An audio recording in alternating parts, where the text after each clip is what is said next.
hyrja i në Mekë dhe i thanë Mekasit ju mlodh paria, ishte njëri me peshë, po ju mlodh paria Mekës dhe i thanë është një i çmendur këtu që s'ka muhabet tjetër, vetëm rritu përmend Zotin, Muhammed e ka emrin. Tha, ç'a bon ai? Ai s'lera ha, tha, me të pati që shkon qafe me bota of, po i tha, të vjen direkt tu të fol, të bezdis, o çmend. Kisha me vo, sa rritu lexua dhe s'e lexoi libër për Kur'anin famlar aty, edhe është mirë mos më një gjuhë fare atit. Edhe u detyroi shkretje se njeriu imponohet nga situatat dhe vendos të tapa në vesh të tij kur Muhamedi alayhis salam kalote para, ose ishte tu lexu Kur'an botë ta vav që mos tani gjote fare.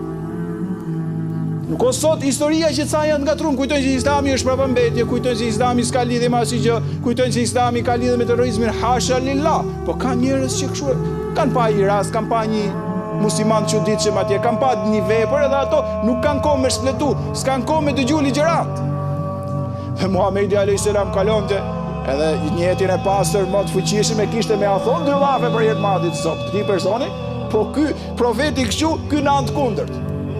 E shifte në qabe të vot, ava, vendose tapet, mos me i dëgju që a lexon. I dite, filloj të urry vetën.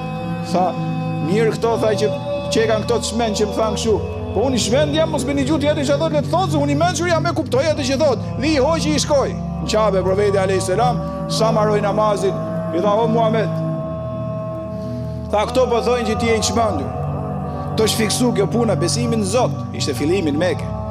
Tha, mund të një gjoj qa është kjo punë. Po i tha profeti alayhis salam. Bires tha unë shëroj, unë jam njeri tha që edhe të shërojmë që ofse ke probleme. Po i tha profeti e dëgjoj. Po me thonë drejtën tha më gjajti vetja i çmendur mua, sepse vendos që tapa mos me dëgju. Përse unë s'jam njeri me mend, dëgjoj deri në fund, pastaj marr vendim. Edhe filloi Muhamedi alayhis salam t'ja shpjegoj mjaltin, perlat, bukuritë e mëdha të Islamit.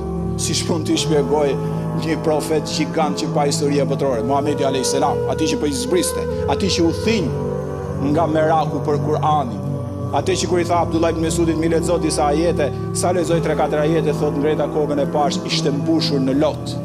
Muhamedi alayhis salam që jetonte me Kur'anin 5 orë të natës çdo natë, e lexonte atë pafund, derisa një nga shokët desh të falet një ditë me profetin alayhis salam, kur filloi këndoi surën Bekare, Ali Imran, filloi nga Nisa, janë me orë gjata. Tha më shkoi mendja keq i tha shokëve. I thanë ato çfarë? U futa në namaz, më fal me profetin, më shkoi mendja për keq. Çfarë mendove? Me ik me elon namazin se përballova dot. Muhamedi alayhis salam ju enshin këmbë duke lexuar dhe nuk e ndjente endjen e këmbës. Ky e shpjegonte Kur'anin dhe ja shpjegoi, tha zgjatet dorën Muhamet.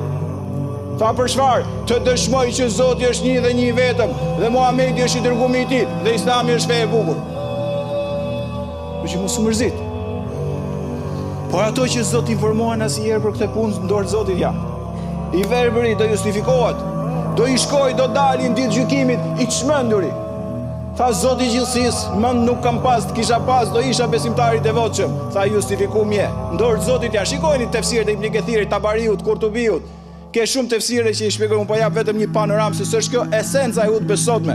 Por e rëndësishme vëlla dhe motër, begatoft i madh i Zot, është që këto që i bjen belaja me shku, do t'i thuhet si më arritët duke pas informacion, nuk erdhi dikush t'ja u shpjegoj, t'ja u sqaroj Islamin, zjarrin e xhenemit, fitimin e xhenetit, përfitosh bukuritë e kësaj bote, t'i largohesh pasioneve të këqija. Nuk ju erdhi dikush me ju thonë që mos u gënje me këtë botë se i ditë do vdesësh, do hikësh dhe do pendohesh maksimalisht për veprat e mira që si bëre dhe do pendohesh akoma më shumë për të këqijat që i bërën mbi tokë.